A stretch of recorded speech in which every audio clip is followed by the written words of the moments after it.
E aí, gente, tudo bem? Aqui quem fala é o Lucas Gabriel, sou um dos monitores de Anatomia 2 de vocês, tá? E eu vou estar gravando esse vídeo aqui para esclarecer algumas coisas sobre a estrutura do tórax, principalmente quanto à parte de vascularização, que inclui ali a irrigação arterial e a drenagem venosa, né, onde entra o sistema ásico. Então, essa aulinha vai ser dividida em quatro tópicos principais, que são a estrutura geral do tórax, tópico 1. Em seguida, a gente vai ver o componente nervoso da caixa torácica, que é bem curtinho, uma parte mais curtinha. E a gente chega, então, na parte 3, que seria o componente arterial. E na parte 4, que é o componente venoso, que inclui o sistema ásico, que é a parte mais importante dessa aula. Mas para começar, a gente precisa falar de estrutura geral do tórax, né? Porque isso vai nos dar fundamento depois para aprender as outras partes.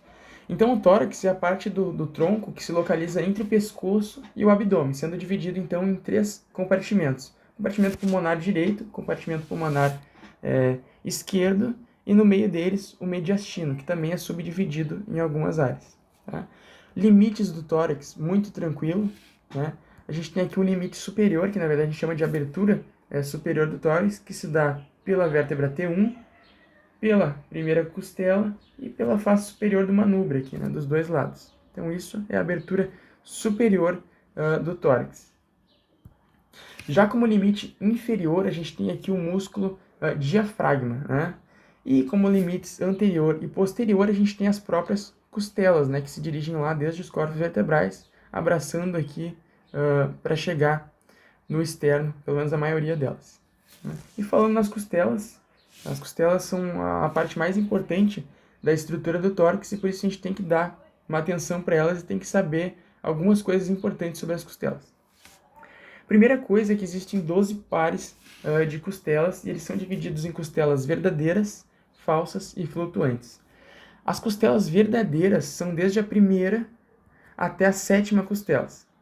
E elas são chamadas assim porque todas elas se ligam diretamente ao externo, por meio de uma cartilagem hialina aqui, que são as cartilagens costais. Tá? Não importa se liga direto no manúbrio, como faz a primeira costela, ou se liga na sínfise, manúbrio external, como faz a segunda costela, ou no corpo da costela, como faz as restantes. Todas elas se ligam diretamente ao externo. Né?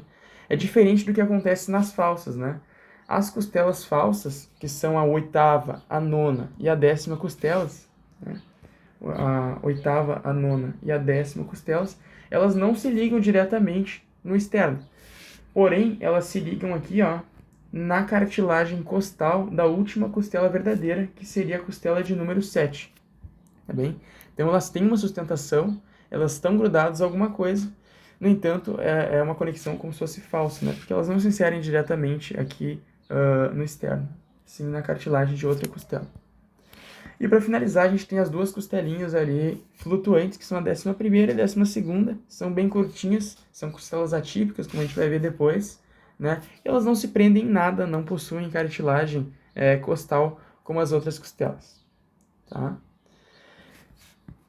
Ainda sobre as costelas, a gente precisa saber outra classificação sobre elas, que é a classificação de típicas ou atípicas. Então, quais que são as costelas típicas e quais são as características dela, né? Então, as costelas típicas são desde a terceira até a nona costelas. Todas elas vão possuir, então, uma cabeça com 2 processos articulares, um colo, que é uma porção mais fina ali que conecta a cabeça ao corpo, né, que seria a terceira porção. Então, todas elas têm uma cabeça, têm um colo e têm um corpo. Essa cabeça das costelas típicas, ela vai se apresentar com 2 processos articulares, sempre com 2 processos articulares. Isso porque ela vai se articular com 2 vértebras, né? E bem ao meio delas aqui, onde ficaria o disco intervertebral, a gente vai ter aqui, como está em verde, a crista da cabeça da costela. Tá? Sobre a cabeça das costelas típicas, é isso que a gente precisa saber. Em seguida, a gente vai ter o colo, que não tem muito o que falar, e então o corpo. No corpo das costelas típicas, a gente precisa ter um tubérculo, tá?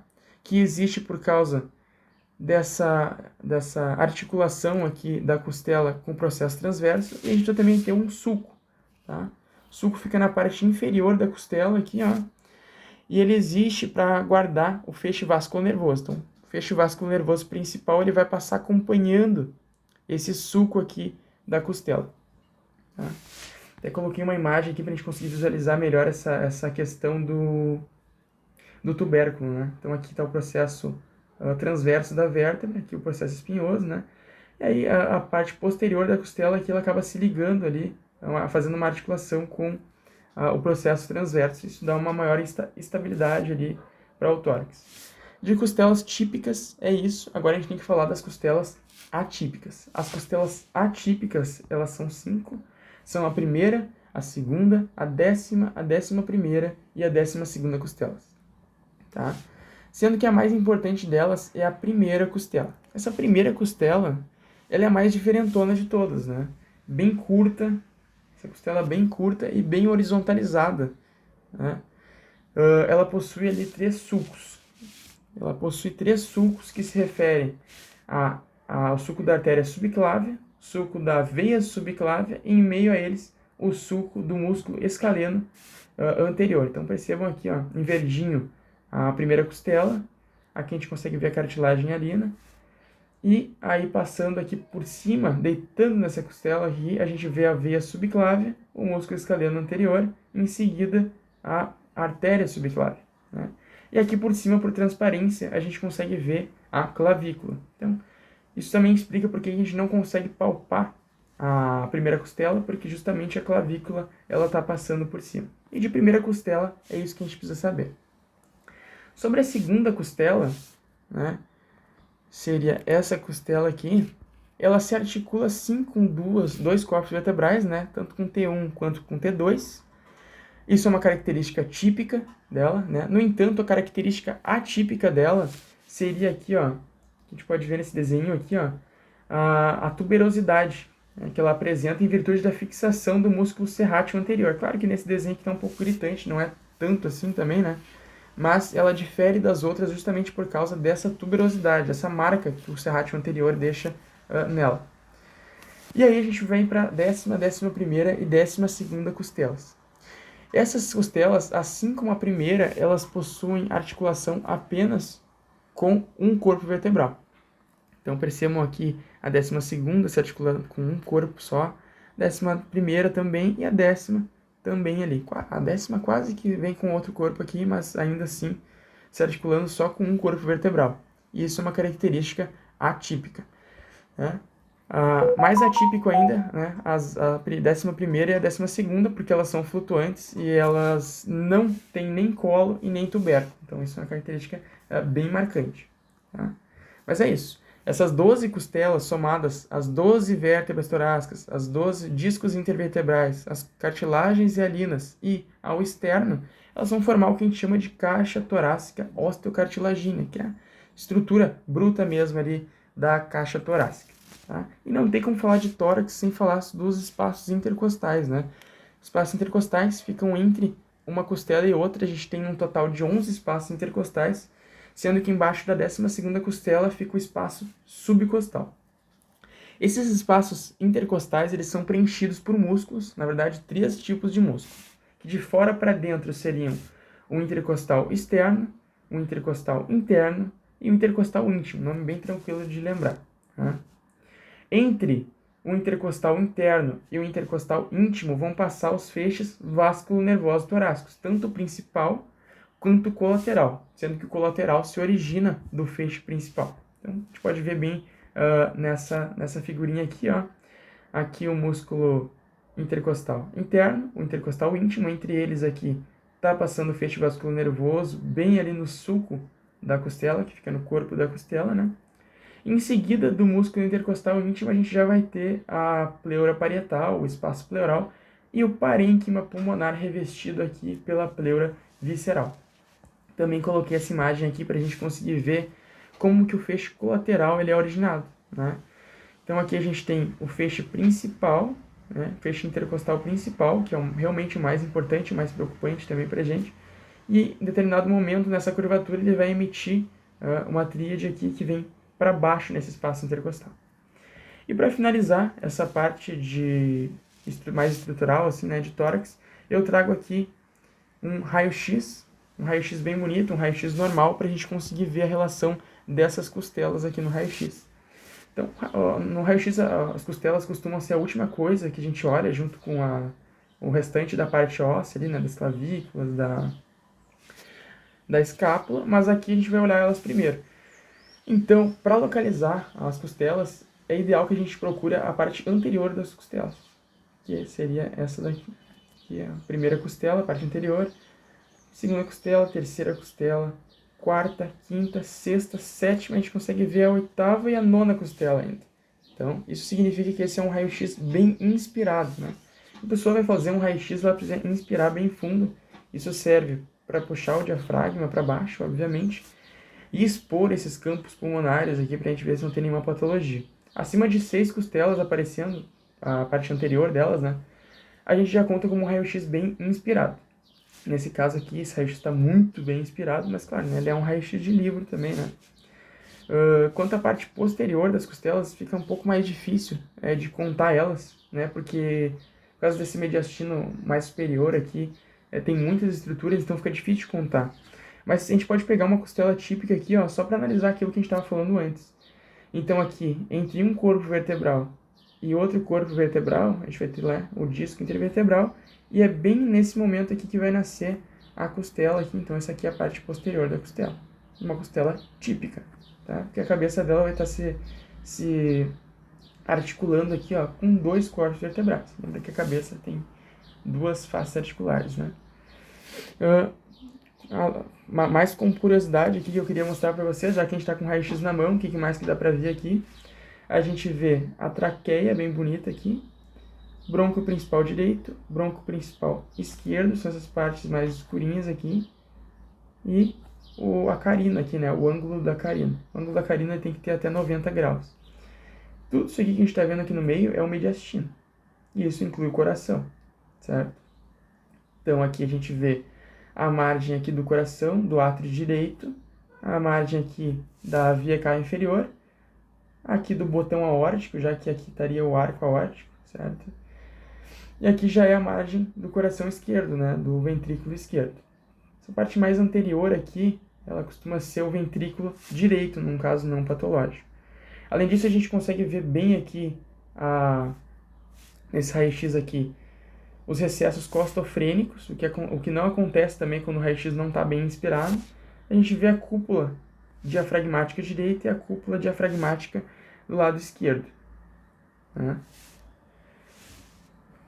Então, vamos seguir aqui nosso estudo de tórax.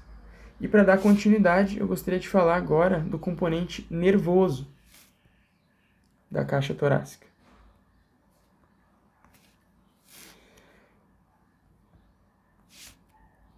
Então, no total, são 12 pares de nervos intercostais e um par de nervo subcostal, tá? Sendo que todos esses nervos intercostais, eles derivam do ramo anterior do nervo torácico correspondente, o que a gente consegue ver bem nessa imagenzinha aqui do canto esquerdo. A gente consegue ver ali o gânglio da raiz dorsal, o fascículo anterior aqui.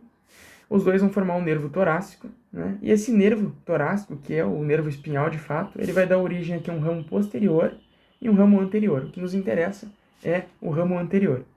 Então, esse ramo anterior, ele vai se comunicar aqui com a cadeia paravertebral, que é uma cadeia ganglionar simpática, né, por meio dos ramos comunicantes cinzento e branco.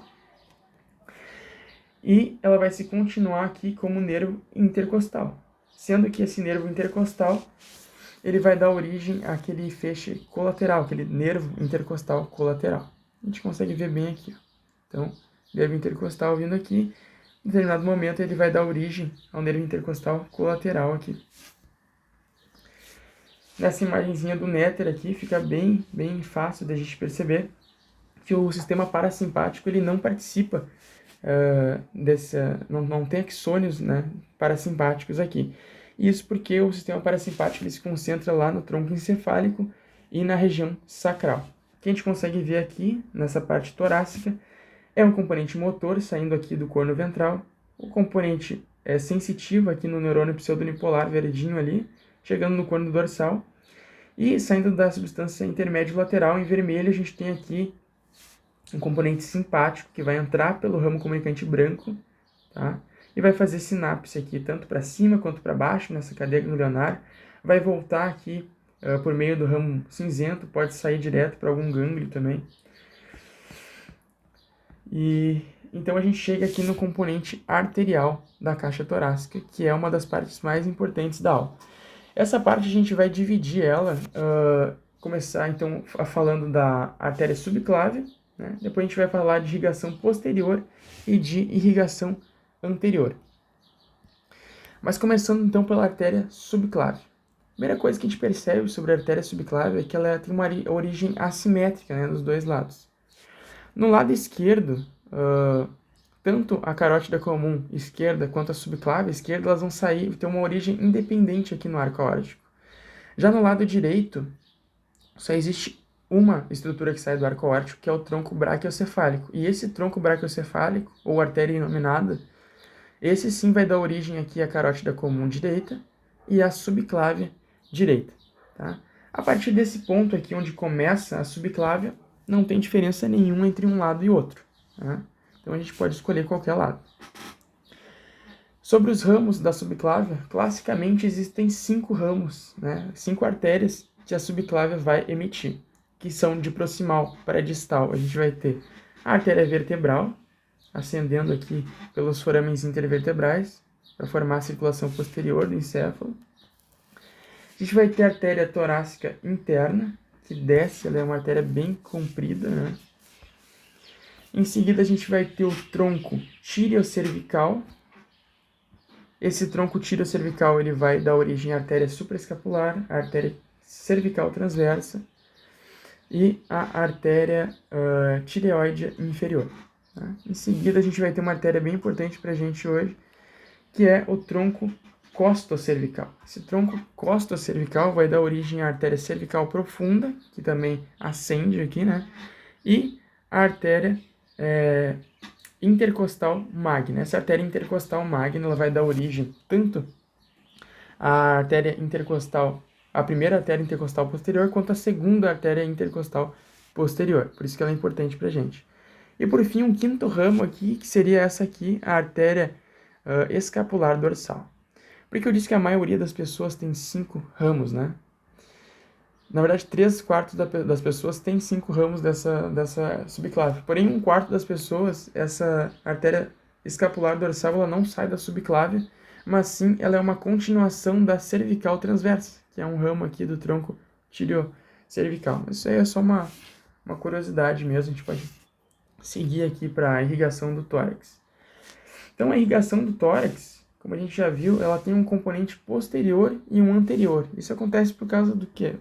Pelo seguinte, porque para cada espaço intercostal a gente vai ter uma artéria que vem de posterior, costeando ela ali posteriormente, e uma que vem anteriormente, de forma que elas vão se anastomosar, né, em certo ponto desse caminho. Então, nesse esquema aqui que eu montei, fica mais fácil de entender. Tá? A primeira e a segunda artérias intercostais posteriormente, elas vão ser derivadas da artéria intercostal magna, ponto, que vem do tronco costocervical, aqui da subclávia. Tá? Primeiras duas, posteriores. O restante, desde a terceira, quarta, quinta, até lá a 12ª, que vai corresponder à artéria subcostal, elas vão vir todas elas da artéria aorta torácica. Então percebam aqui que saindo vários ramos da artéria torácica, a aorta torácica, né? Todos esses ramos estão vindo para posterior, né? Para ser as artérias intercostais posteriores. Já anteriormente é um pouco mais fácil, a gente vai ter que olhar para a artéria torácica interna novamente. Então, desde a primeira até a sexta intercostais anteriores, elas vão sair diretamente da artéria torácica interna. A sétima, a oitava e a nona artérias intercostais anteriores vão sair aqui da artéria músculo-frênica, que é um ramo da artéria torácica interna. Então, no fim, tudo vem da torácica interna, certo? Lembrando que depois de dar origem a esses 9 ramos aqui, né, a torácica interna ela vai se continuar aqui, vai se anastomosar com a epigástrica superior. Com a epigástrica superior. Com relação à irrigação torácica, é isso. Agora a gente pode passar para o componente venoso. A drenagem é feita, assim como acontece lá na irrigação arterial, por dois sistemas, um posterior e um anterior. Acontece que o anterior, ele é bem semelhante ao que acontece nas artérias lá, porque ele se dá por meio da veia torácica interna, veia musculofrênica, da mesma forma que acontece lá na irrigação arterial. Agora, a drenagem posterior, ela ocorre de uma maneira bem diferente, que é por meio do sistema ásico, tá? Então, até coloquei ali a palavra ásigo, né? Ela vem da palavra zig, que significa para em grego, né? Portanto, a palavra ásigo significa sem para. E isso faz referência ao fato de que só existe uma veia ásigo, né? Fica no lado direito. Portanto, é um sistema assimétrico. Vamos começar falando desse sistema ásigo, construindo um esqueleto dele, né? Então, só para se localizarem, aqui a gente tem a veia cava inferior, né? Aqui a veia ilíaca comum direita e a veia ilíaca comum esquerda, certo? Dessas veias ilíacas comuns, a gente vai ter a origem aqui da veia lombar ascendente, tanto de um lado quanto do outro, tá? Essas veias lombares ascendentes vão se acabar lá no nível de T12. Só que o que acontece? A simetria acaba aqui. Por quê? Porque no lado direito, essa veia lombar ascendente, ela vai se transformar na veia ásiga, que vai até a veia cava superior, vai desembocar na veia cava superior, tá? No lado esquerdo, essa veia lombar ascendente, ela vai dar origem à veia hemiásico, tá? A veia hemiásico vai desembocar na veia ásico. Ainda no lado esquerdo, a gente vai ter a veia hemiásigo acessória, tá? Veia hemiásigo acessória também vai drenar aqui para a veia ásico. Então, esse é o básico, é o principal que a gente precisa saber sobre o sistema ásico. Agora, vamos aprofundar um pouquinho sobre ele, tá? Tanto de um lado como do outro, essa veia lombar ascendente vai receber todas as veias lombares. Então, desde a primeira veia lombar até a quinta veia lombar, todas elas vão drenar aqui para essa veia lombar ascendente. Seguindo aqui para a veia ásigo, a veia ásigo ela vai drenar desde a 12ª veia intercostal, que seria a veia subcostal, até a 4ª veia intercostal posterior, tá? Tudo isso vai drenar diretamente para a veia ásigo. Além disso, a 2ª e a 3ª veias intercostais posteriores, elas também vão drenar para a veia ásigo, só que elas drenam por um caminho um pouquinho diferente, um caminho que inclui essa outra veia aqui, que é a veia intercostal superior. Ela existe dos dois lados, essa veia, só que no lado direito, ela cai aqui na veia ásigo, tá? Para depois cair na cava superior. E lá no lado esquerdo, como a gente vai ver depois, ela é um ramo direto aqui para a braquiocefálica, né? Cai direto na braquiocefálica. Entendemos o lado direito, a gente pode passar para o lado esquerdo. No lado esquerdo, né, a gente vai ter a veia hemiásigo e a veia hemiásigo acessória. A veia hemiásigo, ela vai drenar, vai receber desde a 12ª veia intercostal posterior, que seria a subcostal, até a 9ª, que é essa última aqui. Tá? Até a 9ª veia intercostal posterior, ela vai receber. Já a veia hemiásigo acessória, ela vai receber desde a 8ª, que é essa daqui, até a 4ª veias intercostais posteriores. Como eu disse, a 2ª e a 3ª, elas drenam para a veia intercostal superior, que nesse lado aqui, no lado esquerdo, cai diretamente aqui na veia braquiocefálica, tá? Então tá aqui, ó. A 2ª veia intercostal posterior e a 3ª veia intercostal posterior, ambas caindo aqui na veia intercostal superior. E aí vocês vão me perguntar sobre a drenagem do primeiro espaço intercostal. E realmente ele não faz parte do sistema ásico, né? Ele tem uma drenagem específica aqui que se dá por meio da veia intercostal suprema, né? Então tá aqui, veia intercostal suprema, drenando o primeiro espaço intercostal, tanto de um lado quanto do outro, tá bem? E assim a gente termina essa pequena aula aqui. Espero que tenha sido proveitoso, que vocês tenham conseguido aprender alguma coisa. E, por favor, me deem um feedback ali depois, beleza? Então, um grande abraço.